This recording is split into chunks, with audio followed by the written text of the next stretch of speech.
आपको कन्विक्टेड मुजरिम को जिस तरीके से लाया गया मुल्क में, फिर जिस तरह आपके केसेस खत्म हुए, फिर जिस तरह आप लोगों को फ्री हैंड दिया गया, आपके मुखालिफिन को बिल्कुल बंद करके हाथ पांव बांध के फिर आप लोगों को खुला मैदान दिया गया, ये सब करके भी अगर आप ये समझ रहे हैं कि कहीं धोखा हो गया तो भाई शेम ही है। फिर इसके बाद और तो कुछ नहीं रह जाता। लफ्ज जितने नए लोग हैं इनको वोट भी क्यों पड़े? इसलिए कि वो इमरान खान के साथ खड़े हैं। अगर शेर अफजल मरवत को क्राउड पुलर कहा जा रहा है तो वो इसलिए नहीं कि शेर अफजल मरवत के लोग दीवाने हैं, वो इसलिए कि शेर अफजल मरवत इमरान खान का दीवाना है, तो वो फिर इसलिए लोग उसके साथ आ जाते हैं। तो अगर आप ये कहें कि जी अब अचानक कोई आके ये कहेगा कि जी अब इमरान खान नहीं है लिहाजा ये अब इमरान खान हो गया और सब लोग कहेंगे ओके, तो अगर ऐसा होना होता तो फिर ये सारे 2 साल की मारपीट और ये सब करने की जरूरत ही ना होती। मैं इस बात और अब मेरा ख्याल है कि वो सख्तियां कर करके वो सूरत हो गई है कि अब सख्तियां सहने वाले भी जो है ना वो भी कह रहे हैं कि अच्छा भाई कर लो भाई, फिर इससे आगे और क्या। हाँ। अब ये सही। ऑप्शन आपके पास खत्म हो चुके हैं ना सारे। पहले आपके पास ये भी ऑप्शन था, एक होता है दूसरा होता है, अच्छा अब ये लालच दे लेंगे, अब सख्ती कर लेंगे, अब मुकदमा बना देंगे, अब गिरफ्तार कर लेंगे, अब मारपीट कर लेंगे, अब फैमिली को तंग कर लेंगे, अब आपको ये नहीं करने देंगे। अब आपने वो एक एक करके अपने सारे ऑप्शन खत्म कर लिए हैं जो ताकतवर लोग हैं, और अब ऐसा उनके ही पास है। कोई ऑप्शन रह भी नहीं गया है। तो अब आप क्या कर लेंगे मजीद? यही जेलों में डाल लेंगे, तो जेलों में तो वो ऑलरेडी है 9 मई वाले सारे। बिस्मिल्लाहिर्रहमानिर्रहीम, अस्सलाम वालेकुम। सियासत डॉट पी के आप देख रहे हैं। जमाल अहमद आपके साथ हूँ। सीनियर सहाफ़ी, एंकर पर्सन, तज्जियाकार समीना पाशा मेरे साथ मौजूद है। मैडम अस्सलाम वालेकुम। जी वालेकुम अस्सलाम। मैडम सबसे पहले तो इस वक्त जहां बहुत सारी और चीजें हैं, साइफर केस चल रहा है, रमजान पैकेज निगहबान रमजान चल रहा है, उसकी खबरें भी आ रही हैं। एक एयरवाई न्यूज से खबर थी कि नवाज शरीफ साहब जो है वो सऊदीया जा रहे हैं और फिर वहां से गालिबन वो लंदन भी जाएंगे। तो किंग मेकर साहब जो है वो तैयार हैं वापस जाने के लिए। जमाल, ये मेरा ख्याल है एक वो खबर थी जो सबको बहुत पहले से ही सब एंटिसिपेट कर रहे थे, खास तौर पर जब ये तय हो चुका था कि शहबाज शरीफ साहब वजीर आजम के तौर पर अब ओहदा संभालेंगे। तो उसके बाद से ये खबरें आना शुरू हो गई थी कि मुश्किल ये है कि अब नवाज शरीफ साहब मुल्क में टिकें, क्योंकि वो सिर्फ उसी वक्त यहाँ पर अपने कदम रंजा फरमाते हैं जब वो खुद इक्तदार हम्म। में होते हैं। तो उसके बाद जो बाकी रही सही कसर थी, वो अगर आपने उनकी बॉडी लैंग्वेज और फेशियल एक्सप्रेशंस देखे हों, जो असेंबली के इजलास में आए, वो जब जैसे उन्होंने हल्फ लिए और जिस अंदाज से वो हर तकरीब हल्फ बर्दारी में बैठे हुए थे, तो वो बड़ा मशहूर शाकिर शुजाबादी का है ना शेर, जिसका मिसरा है कि तो क्या के तू राव आप से बड़ा आ रहा है। सियार हाँ, तो वो वाली सूरत हाल थी कि साडा चेहरा वेख हालात ना पूछ। तो उससे किसी को भी अंदाजा लगाना मुश्किल नहीं था कि अब इस दियार में बड़ा मुश्किल ही है कि दिल लगे मियाँ साहब का। तो मियाँ साहब जा रहे हैं जी। वैसे तो जो रमज़ान वाला मामला है उसको तो वैसे मेरा ख़्याल है वो हमेशा ही अक्सर ही गुज़ारते हैं रमज़ान का आखिरी अशरा जी। सऊदीया में।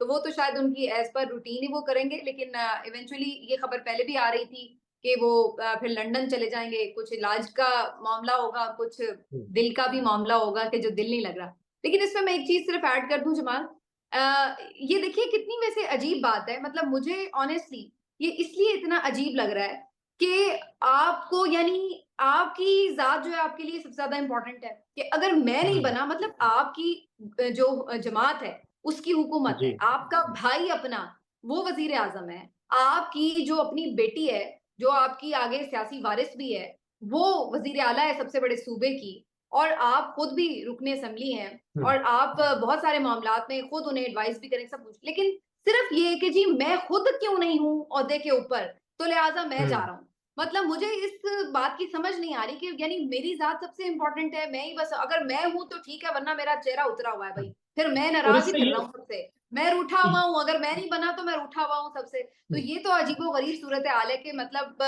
मैं नहीं बन सका तो लिहाजा मेरी फैमिली सारी की सारी भले इक़्तिदार में है, ओहदों पर है, लेकिन मैं फिर भी खुश नहीं हूँ। तो ये फैमिली भी और सोचना चाहिए कि किस तरह का मामला है। वो जो जो करीब है नवाज शरीफ साहब के, वो लोग अक्सर टेलीविजन पर अब ये कह रहे हैं कि नवाज शरीफ साहब के साथ धोखा हुआ है। तो क्या उनको अंदाजा है कि धोखा हुआ कहाँ से है? घर के अंदर से ही धोखा हुआ है या? नहीं, क्या धोखा क्या हुआ है? धोखा तो तब आप कहते हैं कि जब हम ये कहते हैं कि जी वो जीत गए थे, उनको हरवा दिया गया, या उनको सारी अक्सरियत मिली हुई थी, अवाम ने उन पर एतमाद किया, लेकिन जानबूझकर उनको वज़ीर आज़म के ओहदे के लिए नामज़द नहीं किया गया पार्टी की तरफ से। तो फिर तो हम कहते हैं कि जी वाक़ई धोखा हुआ है।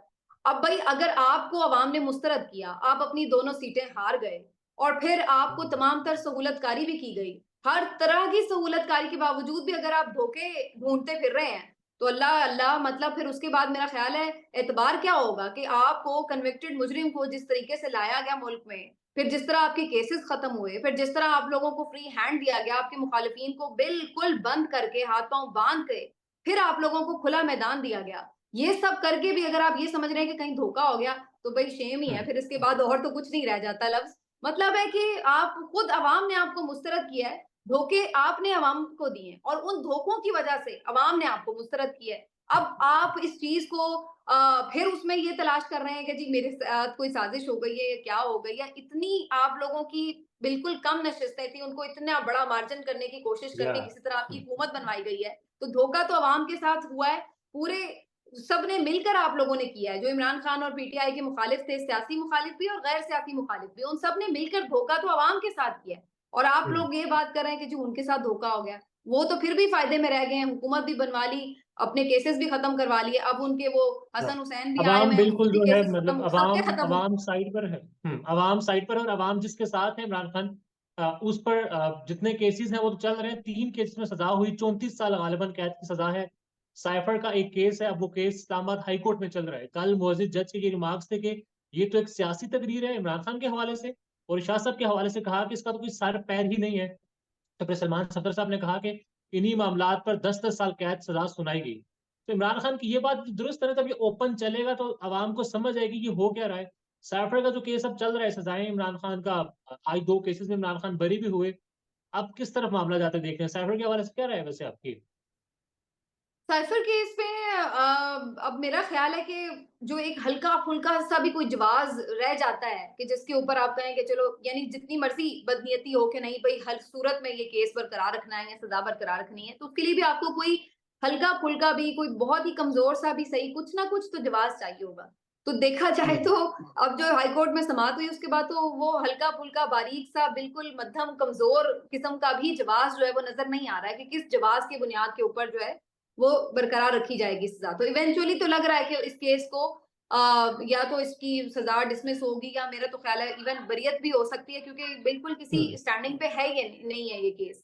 और जो आपने नुक्ता बताया वो भी और फिर उसके अलावा भी जो बड़े निकात बड़े इम्पोर्टेंट उठाए गए हैं, जिनमें ये वाला भी है कि एक चीज़ जो है वो साइफ़र को देखा ही नहीं गया, तो आप कैसे जी। ये अज़्यूम कर लेंगे कि इसके ऊपर खेला गया या इसको एक्ज़ैजरेट किया गया या मैनिपुलेट किया गया। आपके पास हमेशा कोई ओरिजिनल चीज़ होती है, फिर उसके बाद आप ये कहते हैं जी ये ओरिजिनल था, इसमें फिर ये रद्दो-बदल करके ये किया गया। जैसे हम फॉर्म 45 और फॉर्म 47 देखते जी। हैं। तो आपके पास कोई एक ओरिजिनल चीज़ होती है तो आप उसको मैनिपुलेट करते हैं ना। एक चीज़ आपने देखी नहीं जज साहब ने कि एग्ज़ैक्टली आया क्या था भई मैसेज और किस तरह उसको बदला इमरान खान ने, वो तो फिर बाद में प्रूफ होता। तो ये एक बहुत हुँ, इम्पोर्टेंट एक है। फिर वो साज़िश वाला जो नुक्ता था कि जी साज़िश की गई 28 मार्च की मीटिंग को, जबकि जो जलसा था वो 27 मार्च को 27 किया गया। को जी। तो हुँ, साज़िश बाद में हो रही है, जलसे में अमल उसके ऊपर पहले हो चुका है। फिर इसी तरह से अगेन वही बात कि एक चीज़ जिस पे ये इल्ज़ाम है कि जी ये लीक हुआ है, तो अगर वो लीक हो गया है तो फिर उसके बाद वो सीक्रेसी उसमें कहाँ कौन-सी रह गई है जिसके ऊपर ये बात की जा रही है कि जो उन्होंने सीक्रेट चीज़ जो है वो कोई लीक कर दी। तो इसमें इतने लूप होल्स हैं, एक भी लूप होल को अगर आप पकड़ें, तो उसके ऊपर सज़ा जो है वो यकीनी तौर पर मुअत्तल भी हो सकती है, ख़त्म हो सकती है। तो ये कहीं स्टैंड नहीं करेगा लेकिन इसका ये मतलब हरगिज़ नहीं है कि आप ये समझें कि जी इमरान खान को फौरी तौर पर रिहा या कर दिया जाएगा या हाँ, वो बाहर आ जाएँगे। ये मेरा ख़्याल है कि सोचना थोड़ी खाम-ख़याली है। अभी दूसरे केसेज़ हैं, उनमें भी इसी तरह मुअत्तली सज़ा की करने में या फिर बरियत में टाइम भी लगेगा और फिर आप देखिए कि उनको जेल में रखने के लिए और बंदोबस्त काफ़ी हैं। अभी हुँ, आप जो अलकादर ट्रस्ट केस जिसकी समाअत चल रही है हो सकता है जैसी-तैसी भी सही उसमें भी कन्विक्शन इसीलिए डाल दी जाए कि जब तक कि उन्हें जेल में रखना मकसूद हो। इमरान खान की जो हुँ, रिहाई है ना जमाल वो सिर्फ़ अदालतों से नहीं होनी है, इस बात को ज़हन में रखिए। जी, जी। ये इस वजह से अगर हाँ, ये अलग बात है कि अदालतों में उसको कवर करना इतने बड़े-बड़े लूप होल्स को वो बड़ा मुश्किल है और वो एक जितना भी लिंगर ऑन प्रोसेस करके किया जाएगा वही किया जा या सकता है। इसके अलावा लेकिन जब तक कि कोई एक पॉलिटिकल पीछे से ऐसी चीज़ नहीं सामने आ जाती, कोई सेटलमेंट कह लें आप इसको या कोई अ, ऐसा दबाव बन जाता है अगर कि जिसकी वजह से खान साहब को रिहा करना पड़े, तो वो एक अलग चीज़ है। लेकिन अदरवाइज़ अगर आप सिर्फ़ ये कहें मेरिट और कानून के मुताबिक इमरान खान को रिहा होना है, तो फिर तो ये केस यहाँ तक पहुँचते ही ना जिस तरह के ये पहुँचते ना केसेज़ जी। हुँ, पर मैं इसी पर आ रहा था कि इमरान खान की रिहाई मुश्किल है, अगर इस साइफ़र केस में बरियत हो जाए, शाह महमूद साहब की रिहाई हो सकती है, मगर खान साहब का भी मुश्किल है रिहा होना, राइट? जी शाह साहब को भी फ़िलवक़्त पूरी कोशिश होगी कि अंदर ही रखा जाए। अगर आप एक चीज़ हुँ, नोटिस करें शायद जिस पे आगे आपने बात भी करना हो, वो ये कि इस वक़्त जो पाकिस्तान तहरीक-ए-इंसाफ एक बहुत बड़ा चैलेंज फेस कर रही है, वो ये कि उसके पास हुँ, एक पॉलिटिकल लीडरशिप नहीं है। जो लीडरशिप जी, इस वक़्त जी। दस्तयाब है, वो सारी लॉयर्स की लीडरशिप है। उनकी हुँ, फैसला-साज़ी में, कोऑर्डिनेशन में, मामलात को डील करने में, ज़ाहिर है कि वो एक मैच्योरिटी नहीं हो सकती, जो जी। पॉलिटिकल करियर रखने वाले पॉलिटिशियंस की यूनिटी हो भी नहीं सकती है, है। जिस तरह वो डील कर सकते हैं। तो इमरान खान साहब का जो इस वक़्त मामला है परेशानी का, वो ये है कि उनके जितने भी की प्लेयर्स हैं, या तो वो छोड़ के हुँ, जा चुके हैं और या फिर वो उनके साथ जेलों में ही बंद हैं। चाहे वो शाह महमूद कुरैशी साहब हों, परवेज़ इलाही साहब हों, या इधर इधर पंजाब की जो सारी क़यादत है, यास्मीन राशिद साहिबा हों, या और जो दीगर क़यादत है पंजाब की। तो ये एक बहुत प्रॉब्लम जो है वो पीटीआई को फेस करना पड़ा है। तो इस वजह से जो आपने अभी बात भी की थी कि यानी केसेस के हवाले से आगे किस तरह से चलना है या उनकी रिहाई, तो उसमें मेरा ये यही ख़्याल है कि अभी वो जब तक ये मामला सेटल नहीं होगा, किसी भी हुँ, पॉलिटिकल फेस को भी इवन शायद बाहर ना आने दिया जाए, ताकि वो आके जी। मामलात को उस तरह से ना सँभाले। वरना तो फिर बहुत सारी चीज़ें जो हैं वो एक तहरीक चला सकते हैं ना। देखिए, अगर कुरैशी साहब भी बाहर आ जाते हैं, तो वो भी आके एक तहरीक चला सकते हैं, वो भी एक प्रोटेस्ट इस तरह का बना सकते हैं जी, कि हुँ, जिसके ऊपर ज़ाहिर है कि एक प्रॉब्लम क्रिएट हो सकती है इस हुकूमत के लिए, जो कि इस वक़्त सबसे बड़ा रियासत को अगर कोई इश्यू है, तो वो यही है कि ये चुप करके बैठ जाएँ, ताकि पैसे आ जाएँ, हाँ, ताकि मुल्क में कोई इकोनॉमिक एक्टिविटी रिवाइव हो जाए। तो अगर ये शोर मचाते रहेंगे, प्रोटेस्ट करते रहेंगे, तो फिर ज़ाहिर है ये चीज़ें डिस्टर्ब होती हैं। एक अनसर्टेनिटी और इंस्टेबिलिटी का जो एलिमेंट है, वो रहता है। तो इसलिए वे कोशिश होगी, उधर से तो कोशिश ये होगी कि पॉलिटिकल जो फेसेज़ हैं, उनको भी अंदर ही रखा जाए। और वैसे भी शाह महमूद कुरैशी साहब के ऊपर सिर्फ़ ये साइफ़र का केस नहीं है, उनको जो दूसरे एक मुकदमे में गिरफ्तार किया 9th था, में ये केसेस एंटी भी हैं, करप्शन जी, का जी। कोई केस था जी। तो वो हुँ, भी अब है, तो अगर वो इधर से इनकी बरीयत या हो जाती है या सज़ा मुअत्तल भी हो जाती है, तो वो किसी और केस में उनको पकड़ रखेंगे। लेकिन ये वही अगेन बात है कि जब तक एक इस लिहाज से सेटलमेंट नहीं हो जाती कि बाहर इन्हें हुँ। आने देना है, तब तक मुश्किल है। ऐसे लूप होल्स तो आपको पता है कानून में तो ऐसे कई लकूने बहुत सारे होते ही कवर भी हो हैं। जाएँगे, हाँ। और जो पीटीआई की लीडरशिप बाहिर भी है, उसमें भी इख्तिलाफ़ात हैं। अब तो वो मीडिया की ज़ीनत भी बन रहे हैं, प्रोग्राम्स में जाके डिस्कस भी हो रहा है। केपी में हुकूमत अगरचे पाकिस्तान तहरीक-ए-इंसाफ की है, वहाँ पर गवर्नर राज की ज़ाहिर है तलवार तो लटक रही है। तो जो पंजाब की क़यादत रूपोश है या फिर जो मरकज़ में है, उनके अंदर अब डिवीज़न इतना आ चुका है कि समझ नहीं आ पा रही कि चल क्या रहा है। तो what is going on PTI? PTI के अंदर क्या हो रहा है इस वक़्त अब? जमाल, डिफरेंसेस तो वैसे ऑनेस्टली हर जमात में होते हैं, बल्कि देखिए पीटीआई तो फिर भी एक स्ट्रगलिंग फेज में है। आप देखिए जो हुक्मरान जमात है पीएमएलएन, जी, उसमें कितने डिफरेंसेस हैं। देखिए जी। उनके सीनियर लोग किधर छोड़-छोड़ के जा रहे हैं, वो टीवी पे आकर क्या बातें कर रहे हैं आज। तो डिफरेंसेस की अगर आप बात करें तो इस वक़्त उधर भी हैं। ऐसा नहीं है कि सिर्फ पीटीआई में हुँ, है, लेकिन पीटीआई के ज़्यादा डिस्कस भी हो रहे हैं। और एक और मैं आपको ऑनेस्टली अपनी ऑब्जर्वेशन बताऊँ कि मुझे ये भी लगता है कि कुछ तो होते हैं कि चलें अभी नेचुरली होते हैं, लेकिन कुछ क्रिएट भी किए जाते हैं। और मुझे लगता है कि इसमें ये भी एलिमेंट जानबूझ के शामिल किया जा रहा है कि किए भी जाएँ। मैं शेर अफ़ज़ल मरवत साहब की स्पेसिफिकली बात करूँगी कि उनके 1-2 मैं देख रही थी इंटरव्यूज़ या बयानात, तो उनमें वाक़ई कोई ऐसी बात नहीं थी ऑब्जेक्शनेबल।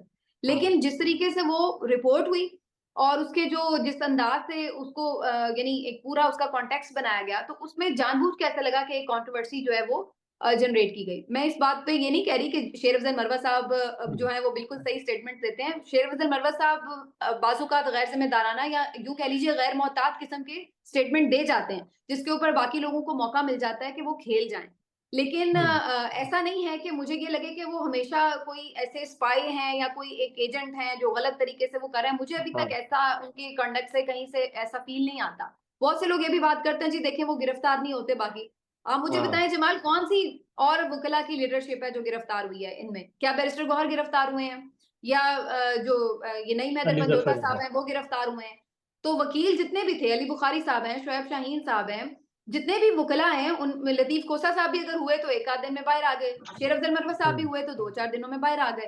तो अल्टीमेटली वकीलों को उन्होंने हाथ ही नहीं डाला। उसकी वजह ये थी कि हुँ, ये सारे जो वकील फेसेस थे, एक तो ये 9 मई के वैसे ही बाद आए थे, ज़्यादा यानी प्रोमिनेंट हुए। और दूसरी वजह ये है कि वकला कम्युनिटी की अपनी एक चूँकि एक स्ट्रॉन्ग कम्युनिटी है पीछे, उसकी वजह से या वैसे ही वकला को छेड़ते हुए सब ज़रा थोड़ा-सा पीछे हट जाते हैं। तो सिर्फ़ शेर अफ़ज़ल मरवत को सिंगल आउट करना कि देखें जी ये बंदा जो है ये गिरफ्तार नहीं हुआ। ये बात मुझे समझ नहीं आई, बाकी भी कोई हुँ, वकील गिरफ्तार नहीं हुआ। लेकिन जो आपने नहीं डिफरेंसेस की बात की है, ये ज़रूर अपनी जगह बात दुरुस्त है कि फैसला साज़ी या जो एक एसओपी होता है या एक जो हुँ, पैटर्न होता है जिसके थ्रू एक सियासी जमात चलती है या उसका बयानिया आता है या उसके फैसले अनाउंस किए जाते हैं, उस चीज़ का हमने पिछले दिनों एक फुकदान देखा और उसकी वजह वही है जिसको मैं पहले आपको बता चुकी हूँ कि वो प्रॉपर पॉलिटिशियन होता है, उसको पता होता है उसने या अल्फाज का चुनाव कैसे करना है, जी। किस मौके के ऊपर क्या बात करनी है। और एक बंदा होता है कि वो जिस तरह वो है, एक दबंग इंसान है, या वो एक यानी अगर वो वकील है, सिर्फ मैं शेर अफजल की बात ना भी करूं, तो बैरिस्टर गौहर साहब ओवरऑल हैं, वो फिर ऐसे ही ज्यादा है। ही मोहतात हो जाते हैं। तो अब पॉलिटिशियन जो होता है वो इसीलिए पॉलिटिशियन होता है ना, कि उसको ये चीजें पता होती हैं कि उसने किस तरीके से बात करनी है, किस तरीके से अपना नैरेटिव। तो वकील वकील होता है, उसने अपने तरीके से चलना है। सियासतदान तो ये एक सियासतदान। प्रॉब्लम नजर हाँ, आएगी हमें। लास्ट में बस ये बता दें, एक तो ये बात चल रही है कि मजीद सख्ती होगी पाकिस्तान तहरीक इंसाफ के ऊपर ईद के बाद। फॉरवर्ड ब्लॉक की बातें भी हो रही हैं, रावी साहब ने बताया फॉरवर्ड ब्लॉक का, फैसल बाबड़ा ने कहा कि मजीद सख्ती होगी। और लास्ट में साथ ये भी ऐड कीजिएगा कि आपको लग रहा है, आपकी ऑब्जर्वेशन है कि 9 मई के बाद जो लोग एक्टिव हुए हैं पीटीआई में, उनको पीटीआई का फेस बनाने की कोशिश की जा रही है?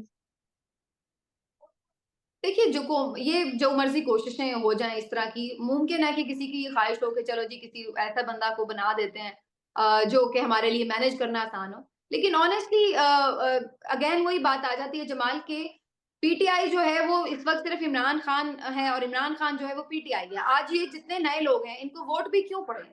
इसलिए कि वो इमरान खान के साथ खड़े हैं। अगर शेर अफ़ज़ल मरवत को क्राउड पुलर कहा जा रहा है, तो वो इसलिए नहीं कि शेर अफ़ज़ल मरवत के लोग दीवाने हैं। वो इसलिए कि शेर अफ़ज़ल मरवत इमरान खान का दीवाना है। तो वो फिर इसलिए लोग उसके साथ आ जाते हैं। तो अगर आप ये कहें कि जी अब अचानक कोई आके ये कहेगा कि जी अब इमरान खान नहीं है, लिहाज़ा ये अब इमरान खान हो गया, और सब लोग कहेंगे ओके। तो अगर ऐसा होना होता तो फिर ये सारे 2 साल की मार-पीट और ये सब जी। करने की ज़रूरत ही ना होती। मैं इस बात को नहीं ये कोशिश ज़रूर, बिल्कुल आप सही कह रहे हैं, कोशिश हो सकती है कि जी किसी और को आगे करके -1 कर दिया जाए, लेकिन ये -1 हुआ नहीं है, हमने अब देख लिया। 8 फरवरी के बाद तो अब इसकी कोई गुंजाइश भी नहीं रह जी। गई। और खुद पीटीआई के लोगों को भी पता है कि सर्वाइव अगर उन्हें करना है पॉलिटिकली, तो फिर उन्हें बिग खान के इमरान साथ खान रहना है। था। वरना ये लोग तो ये भी कहते थे कि ये आज़ाद जीत के आएँगे तो कोई रुकेगा ही नहीं आज़ाद, ये तो सारे इधर-उधर शामिल हो जाएँगे। कितने लोग गए? जी, जी। 2-4 के अलावा कोई भी नहीं गया। क्योंकि सबने ये देख लिया 8 फरवरी को कि इमरान खान को जिसने छोड़ा है इस मौके के ऊपर, हुँ, वहाँ वो पॉलिटिकली अपना करियर खत्म कर गया है। बड़े-बड़े नाम हमने ज़मीन-बोस होते देखे हैं ये 8 फरवरी के इंतखाब में, इस वजह के ऊपर। तो अगर कोई ये समझ रहा था कि जी मैं इम्पोर्टेंट हूँ और शायद हुँ। इमरान खान के बगैर भी मैं इम्पोर्टेंट हूँ, तो वो उसको अच्छी तरह समझ लग गई। तो इसलिए ये फॉरवर्ड ब्लॉक भी मेरा नहीं ख़्याल है कि उस तरह से बनेगा। अगर बना भी, तो शायद ये कोई बहुत ही ऐसे डेस्परेट किस्म के लोग होंगे जिन्हें पता है कि शायद आगे हमने हुँ, यानी सियासत उस तरह से करनी ही नहीं है, तो इसलिए वो कहें कि चलो जाते-जाते आखिरी दफ़ा इस तरह की कर लें। अभी तक मैंने वैसे ऐसी कोई स्ट्रॉन्ग नई चीज़ देखी जिससे मैं ये सोचूँ कि जी वाक़ई बड़ा कोई सीरियस मसला है। छोटे-मोटे मसले हैं चल रहे, वो होते ही हैं। लेकिन ऐसा कोई बड़ा मुझे वो चीज़ नहीं लग रही कि बिल्कुल पीटीआई एक डिफरेंट हमें कोई और शक्ल नज़र आ रही होगी या कुछ अलग हो जाएगा। हुँ। और ज़रा ये अवाम की फ़तह ही है कि जब इमरान खान की हुकूमत थी तो ब 20-22 लोग छोड़ गए थे। अब अपोज़िशन है, मुश्किल वक़्त है, फस्तायत का दौर है पीटीआई के लिए। फिर भी जो एक शख्स है वो गया, बाकी सारे आज़ाद जीत कर भी इमरान खान के साथ खड़े रहे हैं, तो ये एक अवाम की फ़तह भी है, राइट? जमाल, जो उस वक़्त लोग छोड़ के गए थे, उस वक़्त वो टाइम था कि जब जिन लोगों ने सारी कैलकुलेशन की हुई थी ना, वो ये सोच हुँ, के बैठे हुए थे कि इमरान खान जो था वो अनपॉपुलर हो चुका हुआ है। तो उस वक़्त भी जो जी। इमरान खान को छोड़ा, जिन्होंने इवन जो इत्तेहादी जमातों ने भी छोड़ा, तो उनका ये ख़्याल था कि जी ठीक है, अनपॉपुलर तो ये ऑलरेडी हुए हुए हैं, तो ठीक है जी, हम छोड़ भी देंगे, तो लोग बल्कि खुश ही होंगे, मिठाई बाँटेंगे जैसे हमेशा हमारे हुँ, मुल्क में बाँटी जाती है। तो उन्होंने कहा कि जी ये ठीक हो जाएगा मामला। लेकिन ये तो फिर बाद में लोगों को रियलाइज़ हुआ कि ये तो काम उल्टा पड़ गया है। और फिर उसके बाद हर मौके के ऊपर ये रियलाइज़ेशन ज़्यादा ही होती चली गई, चाहे वो फिर आगे पंजाब के ज़िमनी इंतखाब हों, या फिर उसके बाद आप उसके अलावा जो कौमी असेंबली के हलकों के ज़िमनी इंतखाब हों, फिर उसके बाद आप 8 फरवरी का इलेक्शन देख लें, आप जलसे हुँ, जुलूस देख लें, आप प्रोटेस्ट देख लें। जहाँ-जहाँ अवाम को जो-जो मौका मिलता गया, अवाम ने अपनी बिल आवाज़ वही बताई जो कि वो 10 अप्रैल की रात से बता रही थी। उस वक़्त भी उन्होंने यही फैसला सुनाया था 10 अप्रैल को, जब बाहर निकले थे लोग अपने तौर पर। जी। बगैर लीडरशिप के। तो उन्होंने यही फैसला सुनाया था। फिर उन्होंने ज़िमनी इंतखाब में भी यही फैसला सुनाया। फिर उसके बाद उन्होंने 8 फरवरी को भी यही फैसला सुनाया। तो वो बार-बार एक ही फैसला सुना रहे हैं, और इसलिए इमरान खान के साथ जितने लोग हैं, अब उनको पता है कि उधर लोगों का फैसला क्या है। तो जो उससे पहले छोड़ गए सो छोड़ गए, उसके बाद वो लोग अब छोड़े मुश्किल जिन्होंने है। बहुत बेचारों ने मार खाई, तो वो इसलिए छोड़ गए दबाव की वज़ह से। और कुछ जो थे, अब तो मेरा ख़्याल है कि छोड़ने की कोई वज़ह नहीं रह जाती। अब आपने सारे वो फ़ेज़ेज़ देख लिए हैं, सारी मार-पीटें भी कर ली, सारा कुछ कर लिया है। तो अब हुँ, इवेंचुअली आप इस वक़्त छोड़ेंगे तो किस चीज़ के ऊपर छोड़ेंगे, किस चीज़ के लिए छोड़ेंगे? तो मुझे समझ हुँ, नहीं आती कि अगर कोई ऐसा फ़ैसला करेगा तो वो क्या उसके पीछे लॉजिक हो सकती है। बाकी ये सख्ती की कहानियाँ पिछले 2 साल से हम सुन रहे हैं, और अब मेरा ख़्याल है कि वो सख्तियाँ कर कर के वो सूरत हो गई है कि अब सख्तियाँ सहने वाले भी जो हैं ना, वो भी कह रहे हम्म। हैं कि अच्छा भाई कर लो भाई, फिर इससे आगे और क्या। हाँ अब ये हाँ, सही। ऑप्शन आपके पास खत्म हो चुके हैं ना सारे। पहले आपके पास ये भी ऑप्शन था, एक होता है, दूसरा होता है अच्छा अब ये लालच दे लेंगे, अब सख्ती कर लेंगे, अब मुकदमा बना देंगे, अब गिरफ्तार कर लेंगे, अब मारपीट कर लेंगे, अब फैमिली को तंग कर लेंगे, अब आपको ये नहीं करने देंगे। अब आपने वो एक एक करके अपने सारे ऑप्शंस खत्म कर लिए हैं जो ताकतवर लोग हैं, और अब ऐसा उनके ही पास है। कोई ऑप्शन रह भी नहीं गया है। तो अब आप क्या कर लेंगे मजीद? ये जेलों में डाल लेंगे, तो जेलों में तो वो ऑलरेडी है 9 मई वाले सारे। तैयार तो है आप अवाम, ये हाँ। कौन सी पाकिस्तान में इस वक्त सबसे बड़ा मसला बोलने का है। पाकिस्तान में बोलने नहीं दिया जाता, जुबानें खींच ली जाती हैं, डर है, खौफ है, टेरर है। पाकिस्तान का मीडिया मुकम्मल तौर पर कंट्रोल्ड है, वेल मैनेज्ड है, एक मैसिव सेंसरशिप है। इसी तरह का दबाव पाकिस्तान में सियासत.pk भी फेस कर रहा है, जिसे पाकिस्तान भर में गुज़श्ता कई महीनों से मावरा आइन, मावरा कवानीन मुकम्मल तौर पर बंद कर दिया गया है, मुकम्मल तौर पर बैन कर दिया गया है। सियासत.pk की नशरियात को लिमिटेड करके पाकिस्तान में छोड़ दिया गया है। तमाम तर कानूनी मुआवजे के ऊपर आवाज उठाई गई, दस्तक दी गई, लेकिन हर तरफ से खामोशी है, सन्नाटा है, कहीं पर कोई सुनवाई नहीं है, कोई सुनने को तैयार नहीं है। लेकिन इसका हल क्या है? क्या खामोश हो जाएं? क्या सवाल ना करें? क्या मालूमात आप तक ना पहुंचाएं? क्या इंफॉर्मेशन आप तक ना पहुंचाएं? मालूमात भी पहुंचेगी, इंफॉर्मेशन भी पहुंचेगी, सवाल भी उठेंगे, लेकिन अब आपने रोल प्ले करना है, आपने अपना किरदार अदा करना है। और छोटा सा एक प्रोसीजर है, प्रोसेस है, उसके बाद आप अपना किरदार अदा करें और हमारी मदद करें। पहले आपने यह करना है कि हमारे यूट्यूब चैनल को सब्सक्राइब करना है, उसके बाद ज्वाइन के बटन के ऊपर जाना है, क्लिक करके हमारा मेंबर बनना है। या फिर दूसरा ऑप्शन यह है कि आपने वीडियो की डिस्क्रिप्शन में जाना है, वहां पर पैट्रियन का लिंक मौजूद होगा, उस लिंक के ऊपर क्लिक करें और हमें सपोर्ट करें, हमारा हिस्सा बने, हमारी ताकत बने। ख्याल रखिएगा। अल्लाह हाफिज।